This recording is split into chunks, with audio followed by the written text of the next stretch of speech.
ఆంధ్రప్రదేశ్లోని కర్నూలు జిల్లా నంద్యాల సమీపంలో ఉన్న మహానంది ఆలయం ప్రముఖ శివ పుణ్యక్షేత్రాల్లో ఒకటి. ఇది 7వ శతాబ్దానికి చెందిన ఒక పురాతన శైవ దేవాలయం. లక్షలాది మంది భక్తులు, యాత్రికులు శాంతి, ఆధ్యాత్మిక కోసం ఈ ఆలయాన్ని సందర్శిస్తారు.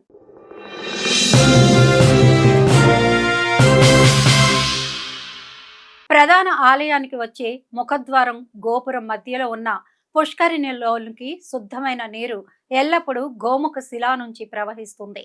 ప్రధాన ఆలయంలోని శివలింగం కింద 5 నీటి ఊటలు ఉన్నాయి. లింగం కింద నుంచి ఈ నీరు నిరంతరం ప్రవహిస్తూ ఉంటుంది. ఆలయం లోపల ఉన్న రుద్రగుండంకి వచ్చిన నీరు ఎక్కడి నుంచి వస్తుందనే రహస్యాన్ని ఇప్పటికీ ఎంతో మంది శాస్త్రవేత్తలు గుర్తించలేకపోతున్నారు. ఆలయం వెనుక భాగంలోని నల్లమల్ల అడవుల లోపల నుండి ఈ నీరు ప్రవహించి గర్భగుడిలోని శ్రీ మహానందేశ్వర స్వామి విగ్రహం కింద భాగం గుండా బ్రహ్మగుండం కోనేరుకు చేరుతుంది. అక్కడి నుండి ఇది ఆలయం ప్రాంగణంలోని చిన్న కోనేరులైన బ్రహ్మగుండం, విష్ణుగుండంలోకి ప్రవేశించి తర్వాత మహానంది చుట్టుపక్కల వందల ఎకరాల పంట పొలాల వరకు చేరుతుంది. ఈ విశేష ప్రవాహం ఆలయంలోని పవిత్రత, శుద్ధి, ప్రకృతితో సమన్వయం అయిన ఒక అద్భుతం.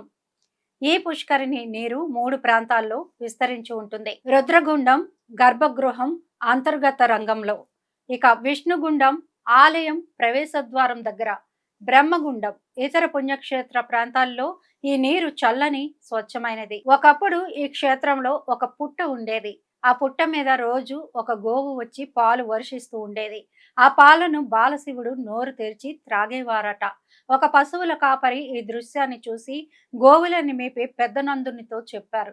నందుడు వచ్చి ఆ దృశ్యాన్ని చూశాడు. వీరి హడావిడికి భయపడి ఆ గోవు పుట్టను తొక్కి బయటకు వెళ్ళిపోయింది.